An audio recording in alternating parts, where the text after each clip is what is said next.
This audio presentation is an introduction to some of the content of my new book, Sufism and the Secret History of Persia. And this vast world that Sufism opens up eventually became for me quite focused in a niche study of Sufism within the social and historical context of Persia or Greater Iran. And then it became even more focused in the way that Sufi literature and poetry in particular reflected some of the history, some of the memory of the past that was that continued to influence the Sufi imagination in Iran in particular. So to start with, just 3 points. Iran has played a major role, in fact, a crucial role in the formation of Islamic culture, and this is something the book argues quite strongly. And two, Iranians played a significant role in transforming Islam from an Arab religion into a global faith. And the third point that I'd like to highlight is probably the most provocative point, and this is which is taken up and examined in the book. And this is the idea that it was Iran which introduced Sufism into Islam, shaping the culture of mysticism that pervades its tradition. Now, historically, Sufism has to be understood within an Islamic framework and looked at in terms of an interior religion.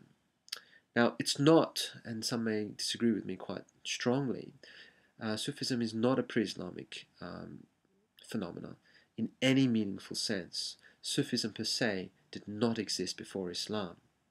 The mystic tradition is simply infused with Persianness, i.e., with Persian cultural and religious elements. Now, having said this, having set up this strict framework in which to look at Sufism, the book deliberately offers room to reinterpret and redefine Islam and Sufism in the context of Persian society and culture. Now, moving into the modern period, and with my contemporary analysis, my analysis of a contemporary Sufi order, the book in a way offers ways to understand the background to multiple identities theory of Islam. In other words, that Islam is rather than being homogenized, is quite decentralized. There's no central power base, and that we should be talking about, in fact, hybrid and local variations of Islam across the globe. And in a way, the book informs that dialogue and helps to unpack that a little bit more.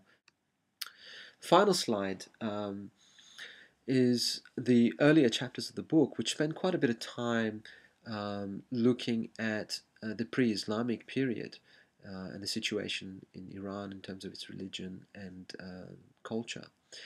So there is a deeper, more entrenched aspect of the book here that takes the reader on a journey, which one finds, in which we find ourselves peeling back the layers of history that cover over what I have been calling a secret past. In other words, Iran's rich and archaic traditions.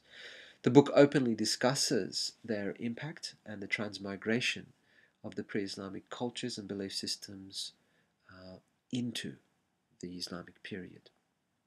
Now, it's worth noting that Iran resisted Arab invasion the longest. Its culture and language was heavily oppressed, and particular regions of Iran were never totally brought under control. And I say this because Iran, in turn, had the most prominent revival, a rebirth of its culture and language, and this Persian revival, if you like, had quite a lasting impact upon the Muslim world generally, with stronger transformations being felt in the Iranian heartlands.